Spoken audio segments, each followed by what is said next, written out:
guys, welcome back. Welcome to another video on the Daily2classics YouTube channel. This is just a short video. I just wanted to talk a little bit about maintenance, car maintenance, and basically just buying parts. I've looked after my own cars now. I say looked after my own cars, mostly looked after my own cars rather than paid other people to look after them since 1993, 27 years. So I've occasionally used other people for servicing and bits and pieces like that, but generally I will try and do the work myself. So over that time, the novice home mechanic, bodger, whatever you want to call it, you've got to get your parts from somewhere. And certainly in the last few years, the internet has become an amazing resource for searching and finding new and, more importantly, second-hand car parts. So it's absolutely amazing. So when I first started driving, way back in the early 90s, finding second-hand parts was much more difficult. You've got to phone around scrap yards, you've actually got to visit scrap yards, take the parts off yourself, and just finding stuff for sale where you didn't have the internet to search from. I'm showing my age now. But you used to have to use things, you remember the bargain pages, or loot, that's the thing they used to have in London and the South. We had the bargain pages here in the Midlands, which came out twice a week, and if you wanted any car parts, that was a fairly good place to buy. Even Auto Trader, when Auto Trader usually newspaper type magazine, initially it was black and white, then went to colour. I think they had a parts for sale section as well.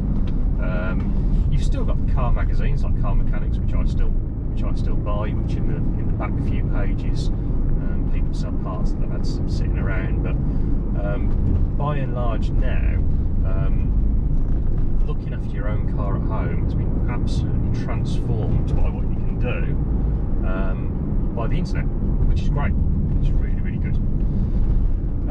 So mainly what I'm going to just talk a little bit about today is when you're looking to buy just fairly rudimentary stuff for servicing and stuff like that, so filters, plugs, stuff like that, you can go to the main dealer, and obviously if you go to the main dealer, unless you know somebody there, or you've got a trade card, or you're in the trade or whatever, which if you're in the trade you're probably not watching this anyway, but unless you know somebody behind the counter, or you've got some sort of existing relationship, you're going to be paying top whack.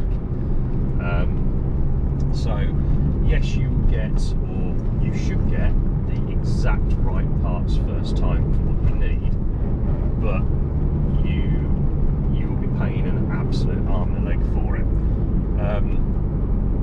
One of the things to bear in mind when you're thinking about this, if this is something that you're new to,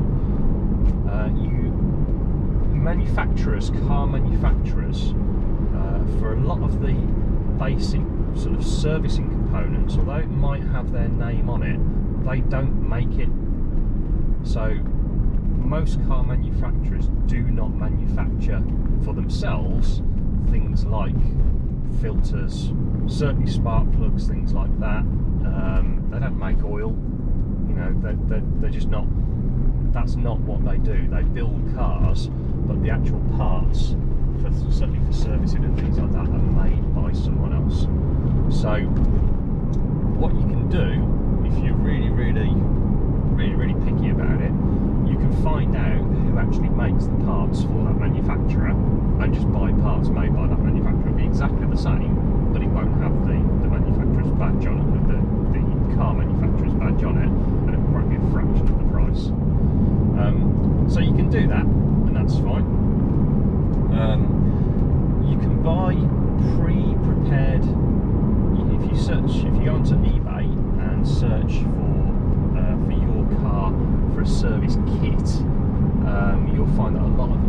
sellers will put together a kit of parts, which is everything that you need in one go. Which again, it's a quick and easy way to do it. You should get all the right parts, hopefully, if the eBay seller is any good, and it will all be delivered in one box, and away you go. So that's a nice, quick and easy way to do it. The problem with that is that you can't pick and choose what bits you want to go into the box. So you might pay for it for one which is top quality for all of it. You might pay for just a cheap one, and you might get bits in there that you don't necessarily need to change yet. So you can do that, and I've done that before. And some of the manufacturers do discounted service kits. I had a Jaguar X-Type a few years ago, and when I looked at the actual cost of buying the stuff individually using top quality aftermarket stuff, the genuine service pack from this particular Jaguar dealer that was selling on eBay was only marginally more expensive than buying it all separately. So I bought it from there, and that worked out quite well. So Ferrari, I've no idea which one. That's nice. So yeah, you can do that, but the way now that I normally do it, and I'm not saying that this is the right way, but I'm just saying this is how I do it.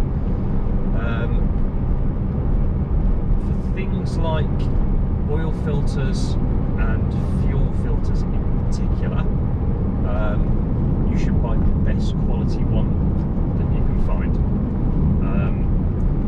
because certainly on diesel cars, making sure that the fuel that's going into your engine is as clean and contaminant-free as possible, with the cost of the stuff that goes wrong with diesel engines, so injectors, fuel pumps, all that sort of crap.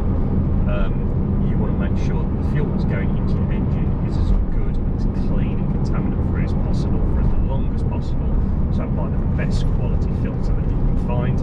Another Ferrari? What the hell?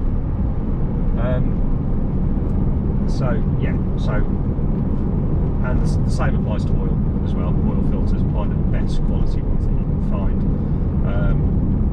I've got no allegiance to any particular brands. What I normally do, I've got Eurocar Parts, which is literally 5 minutes from my house.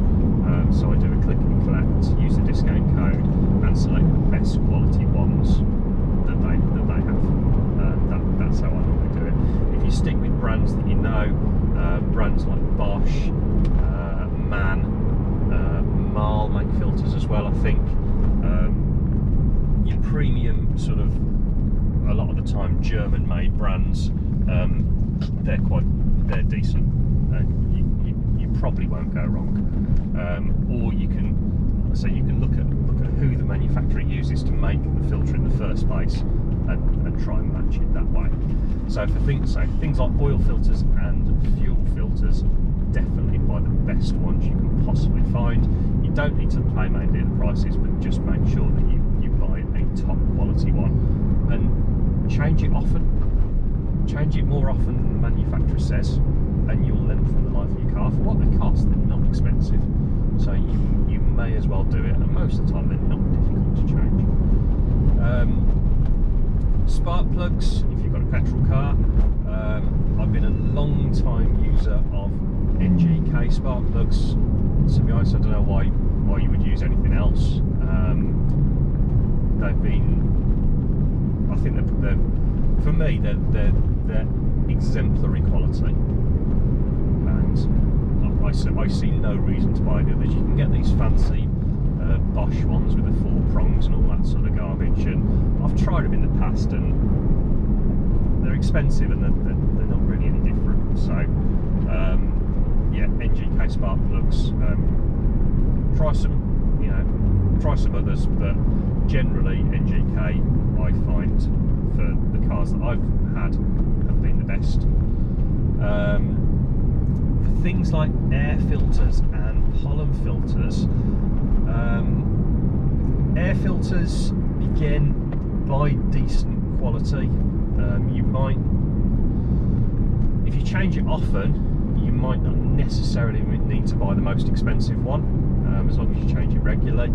I don't believe in fancy panel filters and cone filters and all that sort of stuff. There's plenty of stuff on the internet that basically says that they don't actually do anything for performance at all. Manufacturers spend vast sums of money making sure that the path that the air into the engine goes is as efficient as possible.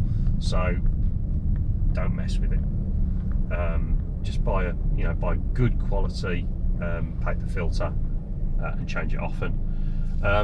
Pollen filters, those ones, to be honest, I tend to buy the cheap ones.